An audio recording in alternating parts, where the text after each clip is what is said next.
ადამიანები, რომლებიც აგვისტოს ომის დროს თავად იყვნენ ადგილზე და საკუთარი თვალით ხედავდნენ განვითარებულ მოვლენებს, უბრალოდ სხვა ახსნას ვერ უძებნიან ირაკლი კობახიძის და ქართული ოცნების ლიდერების მიერ გაკეთებულ განცხადებებს, რომლებიც უკვე წლები არის ესმის საზოგადოებას. ეს ადამიანები ამბობენ, რომ დავა იმასთან დაკავშირებით, როდის დაიწყო და ვინ დაიწყო ომი, უკვე არ არის არასამართლიანი არის და არის ანტისახელმწიფოებრივი, ვინაიდან მათ შორის ჟურნალისტები და ადგილობრივები, რომლებიც ადევნებდნენ თვალყურს განვითარებულ მოვლენებს, ამბობენ, რომ არათუ აგვისტოს დასაწყისში, არამედ მთელი ზაფხულის განმავლობაში, ჯერ კიდევ მაშინ, როდესაც წვრთნები მიმდინარეობდა და როდესაც რუსეთის მხრიდან ეწყობოდა სხვადასხვა პროვოკაციები და აგვისტოს დასაწყისში უკვე მსხვერპლიც კი იყო ქართულ მხარეს, ეს ყველაფერი მიუთითებდა იმაზე, რომ რუსეთი ემზადებოდა შეიარაღებული კონფლიქტისთვის. გარდა ამისა, იხსენებენ 2006 წელს პუტინის მიერ გაკეთებულ განცხადებას,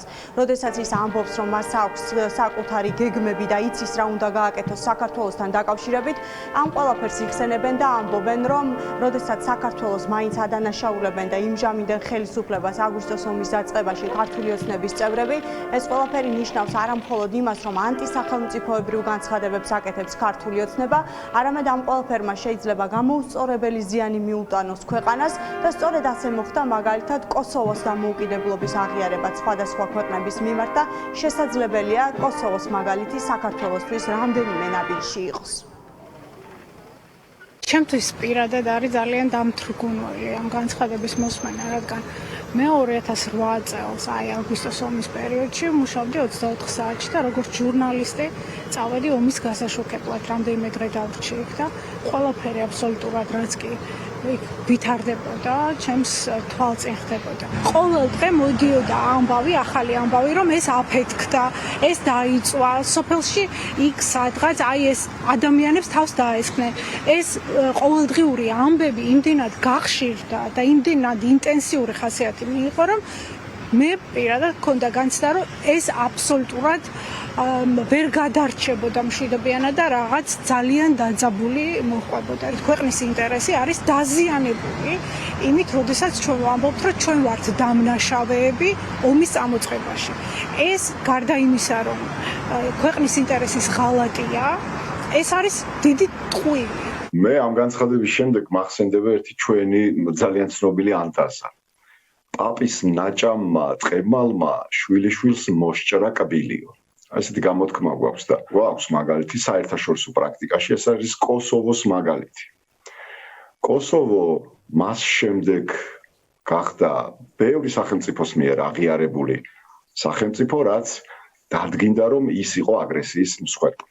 თუ დღეს სახელმწიფო ვამბობთ, რომ და ვაღიარებთ და ოსური განცხადება სწორედ ამას ემსახურება, რომ აგრესორი იყო სახელმწიფო, მაშინ რა რჩება? რჩება ერთი ნაბიჯი კოსოვომდე. ამ შემთხვევაში საერთაშორისო სამართლით მიღწეული წარმატება მხედველობაში მაქვს ადამიანის სტრასბურგის ადამიანის უფლებათა სასამართლოს გადაწყვეტილებები, ჰააგის სისხლის სამართლის სასამართლოს გადაწყვეტილებები, ხო? ამ შემთხვევაში თუ სახელმწიფო ამბობს, რომ მე ვიყავი აგრესორი, ეს გადაწყვეტილებები აბსოლუტურად განულებულია. ქართული ოცნების ლიდერების განცხადებების მოსმენა განსაკუთრებით მძიმე აღმოჩნდა იმ ადამიანებისთვის, რომლებმაც აგვისტოს ომის საკუთარი თვალით ნახეს, რომლებმაც ძალიან კარგად იციან, რომ ზაფხულში ჯერ კიდევ რუსეთი წვრთნებს განახორციელებდა, რომ იყო პროვოკაციები და ესკალაციის მცდელობები რუსეთის მხრიდან, რომ იბომბებოდა და მათ შორის იხოცებოდნენ ადამიანები რუსების მიერ. ამ ყველაფრის თვითმხილველები პირდაპირ ამბობენ, რომ ქართული ოცნება ახლა ისტორიულ სიმართლეს და ისტორიულ ჭეშმარიტებას უპირისპირდება.